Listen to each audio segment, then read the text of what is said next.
ატისებრთა ოჯახის 7 ცხოველი, ავაზა, ვეფხვი, იაგუარი, კარალი, ლომი, ფოცხვერი და ჯიქი უნდა გადანაწილდეს ზოოპარკის სამ ABC სექციაში.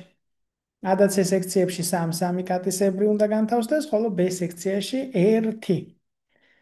ოკეი, მოდი მოვამზადოთ ეხლა ჩვენ აქ სამი სექცია. დავიწყოთ პირობის დაკონსპექტება.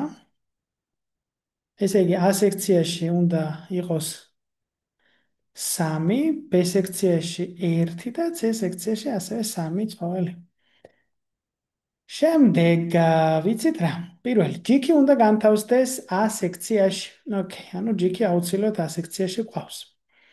ფოცხვერი და კარალი ერთსა და იმავე სექციაში უნდა განთავსდეს, ანუ ერთად უნდა იყოს ფოცხვერი და კარალი. ჯიქი და იაგუარი სხვადასხვა სექციაში უნდა განთავსდეს, ანუ თეორიულადაც კი იაგუარი ჩვენ არ უნდა განვიხილოთ A სექციაში, ხო? ამიტომ აქვე დავწეროთ და გადავხაზოთ.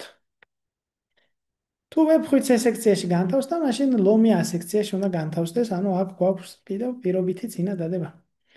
დავიწყოთ, ნუ პირველი შეკითხვა, რა კი გამზადებული სცენარი გვაქვს, შეგვიძლია გამორიცხვის მეთოდით გავაკეთოთ. და დავიწყოთ მაგალითად პირველი პირობით, რომ ჯიქი A სექციაში უნდა იყოს, ამიტომ B პასუხი ამ მიზეზით, რომ ჯიქი არ არის A სექციაში, გამოვიწყოთ. მეორე პირობა რას აკეთებს? ნახე, ფოცხვერი და კარალი ერთად უნდა იყოსო და შევამოწმოთ ეგამე. ფოცხვერი და კარალი აქ ერთად არის, აქაც ერთად არის. აი აქ ფოცხვერი და კარალი სხვადასხვაშია, ამიტომ გ გამოირიცხება. ფოცხვერი და კარალი სხვადასხვაშია, D-ც გამოირიცხება. ფოცხვერი და კარალი ერთად არის E პასუხში. შემდეგ, ჯიქი და იაგუარი სხვადასხვაში უნდა იყოსო. შემთხვევით, ჯიქთან ერთად იაგუარი ხომ არ ყავს დარჩენილ ვარიანტებში? არა. და შემდეგ, თუ ფოცხვერი, თუ ვეფხვით, C სექციაშია განთავსებული, აი ვეფხვით C სექციაში ყავს A პასუხის დროს, მაშინ ლომი უნდა იყოს A-ში და აქ ლომი არ არის A-ში. ანუ პირველი ნაწილი სრულდება და მეორე ნაწილი იყო. ამისეს A პასუხი უნდა გამოვიწყოთ. E პასუხის შემთხვევაში ვეფხვი არ ყავს C სექციაში, ანუ პირველი ნაწილი ირღვევა და ყველაფერი რიგზე. შესაბამისად, სწორი პასუხი აქ გამოგვივა ჩვენ E პასუხი. გადავიდეთ შემდეგ ამოცანაზე.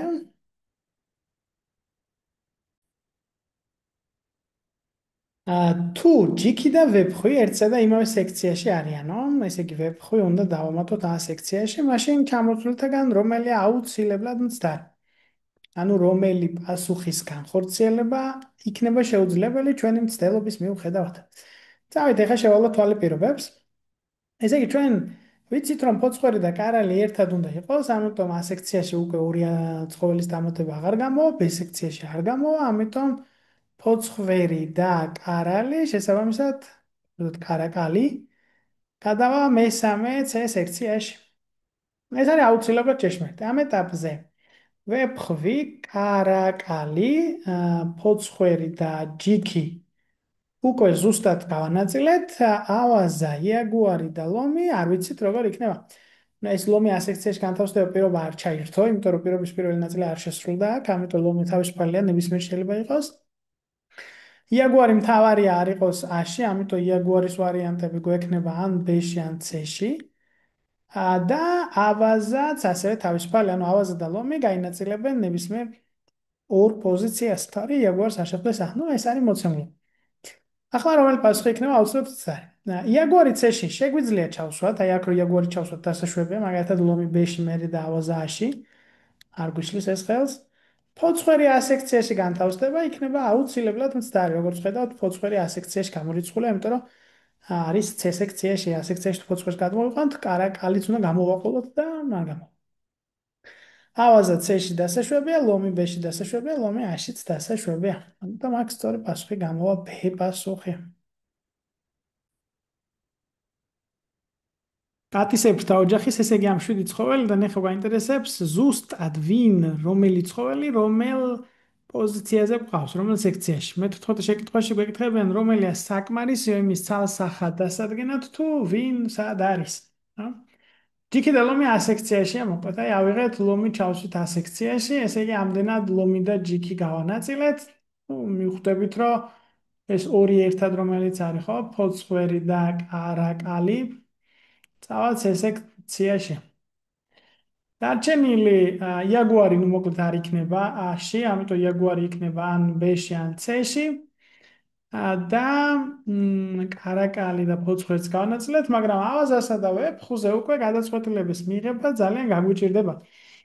რადგან ვეფხვი შეიძლება იყოს როგორც C-ში, ისე B-ში და ისე A-ში. იგივე ავაზზე შეიძლება ყველგან იყოს, ხო? ამიტომ აპასუხი არ არის ინფორმაციული, არ გვეხმარება ჩვენ ყველაფრის ზუსტად დადგენაში. პეპასუხი იაგუარი და კარაკალი C სექციაშია განთავსებულიო. იაგუარი და კარაკალი თუ არის C სექციაში, ეს რას მოგცემს, ხო? ნუ კარაკალთან ერთად ფოცხვერსაც ჩავსვამთ ჩვენ აქვე. ვინ არის უკვე დაკავებული, რომელი ცხოველები, ესე იგი ჯიქი, იაგუარი, კარაკალი, ფოცხვერი უკვე შევავსეთ. რჩება ავაზა, ვეფხვი და ლომი. ავაზა, ვეფხვი და ლომი A და B სექციებში უკვე ნებისმიერად შეიძლება გავანაწილოთ. არანაირი პირობა აღარ გვაქვს, რომელიც შეზღუდავს ვეფხვის B ან A პოზიციაზე ყოფნას, ლომის B ან A პოზიციაზე ყოფნას, ხო? ამიტომ ეს ვარიანტიც არ გამოგვადგება. დავით, ავაზა და ლომი C სექციაშია განთავსებულიო. ავაზა და ლომი ჩავსვით C სექციაში, რაც იმას ნიშნავს, რომ ფოცხვერი და კარაკალი A სექციაში უნდა წავიდეს. ჩავსვათ ფოცხვერი და კარაკალი A სექციაში. შემდეგ ვხედავთ, რომ ლომი არ არის A სექციაში, რაც იმას ნიშნავს, რომ ვეფხვი C სექციაში ვერ გვეყოლება.